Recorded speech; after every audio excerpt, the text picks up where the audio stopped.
untuk pengalaman belajar menggunakan sinkronus dan asinkronus. Pengalaman saya cukup menyenangkan karena kita bisa belajar di mana saja dan kapan saja, asalkan sesuai dengan jadwal yang telah diberikan oleh panitia. Namun di beberapa kemudahan itu ada juga kekurangannya, yaitu terkait dengan jaringan yang kadang-kadang menjadi kendala untuk kami peserta latsar. Selamat pagi, perkenalkan saya Maria Mardate Loma. Pada kesempatan ini saya akan memaparkan tentang pengalaman pribadi saya dalam mengikuti latsar. Ketika mengikuti latsar CPNS secara online, ada keuntungan dan ada kendala. Keuntungannya saya masih bisa fleksibel dalam mengikuti pelajaran, kemudian kita masih bisa belajar secara mandiri, mengakses pelajaran-pelajaran secara mandiri. Kemudian kita juga masih bisa berkumpul bersama keluarga kita di rumah. Untuk kendala, kadang saya terganggu atau terkendala dengan jaringan. Kemudian kadang ada pemadaman listrik secara tiba-tiba yang membuat pelajaran terganggu. Demikian pengalaman pribadi saya. Terima kasih. Perkenalkan, nama saya David Jimerwan. Saya akan memberikan pengalaman saya tentang pembelajaran asinkronus dan sinkronus. Menurut saya, pembelajaran asinkronus dan sinkronus sangat efektif dan sangat bagus karena kita bisa mengaksesnya atau mengerjakannya di mana dan kapan saja, dan bisa membantu saya di saat posisi pandemi COVID seperti sekarang ini. Terima kasih banyak. Pengalaman selama mengikuti pembelajaran harian yaitu terkendala masalah jaringan yang kurang stabil. Namun dengan adanya pembelajaran harian ini sangat memanfaatkan kemajuan teknologi. Selain itu, melatih peserta untuk belajar mandiri serta bekerja sama, menyatukan pemikiran dan kreativitas antar peserta latsar satu dengan yang lainnya. Shalom, perkenalkan nama saya Riki Salempang. Setelah mengikuti pembelajaran asinkronus dan sinkronus, kesan yang saya dapat dari asinkronus ialah kita dapat mengakses link atau belajar di mana dan kapan saja. Kesan sinkronus, setelah mengikuti pembelajaran langsung, saya bisa mendapatkan materi yang lebih maksimal. Pengalaman pembelajaran asinkronus dan sinkronus. Dalam pembelajaran asinkronus, kita melakukan pembelajaran secara mandiri dengan sistem MOOC, di mana MOOC dilakukan dengan mengakses modul dan mempelajari materi secara mandiri. Untuk kelebihannya, kita memiliki waktu untuk memahami materi yang diberikan.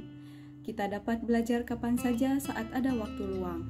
Kekurangan yang saya rasakan dalam asinkronus adalah jaringan yang tidak stabil dan tidak dapat melakukan pertanyaan mengenai materi yang belum dapat dipahami. Pembelajaran sinkronus, pembelajaran dilakukan secara virtual yang dilaksanakan oleh peserta CPNS. Kelebihan dalam pembelajaran sinkronus, saya dapat melakukan pertanyaan kepada pemateri secara langsung.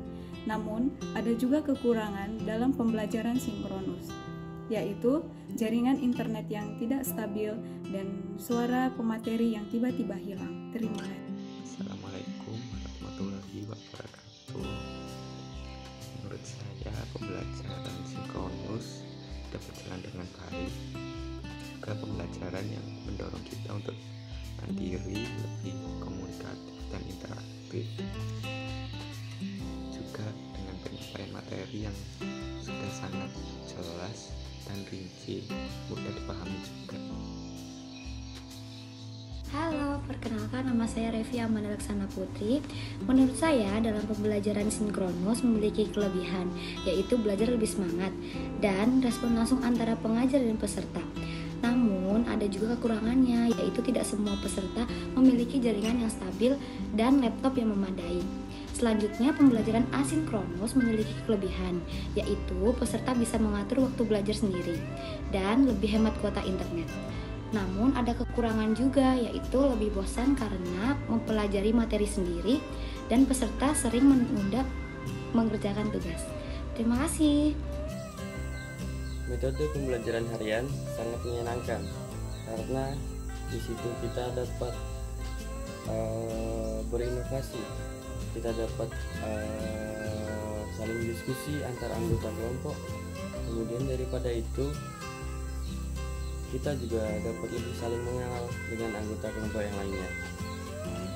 Namun ada satu kendala yang saya alami ketika belajar harian di sini, yaitu masalah sinyal. Karena sinyal di sini agak kurang memadai. Namun tentu saja tanpa kita kesampingkan hal itu, tentu saja harapan kedepannya pasti dengan adanya metode pembelajaran ini pasti akan lebih menunjang kegiatan pembelajaran selanjutnya atau yang lainnya. Terima kasih. Ada beberapa kelebihan yang saya rasakan saat pembelajaran. Yang pertama, mendorong peserta untuk lebih aktif dan mandiri dalam belajar. 2. Peserta dapat mengakses informasi dari berbagai sumber, baik di luar maupun di dalam lingkungan belajar. Yang ketiga, memungkinkan setiap orang dimanapun dan kapanpun untuk belajar. Ada pun beberapa kekurangan yang saya rasakan dalam belajar. Yang pertama, akses jaringan sangat mempengaruhi peserta dalam belajar. Yang kedua, akses untuk memahami materi terbatas waktu. Assalamualaikum warahmatullahi wabarakatuh.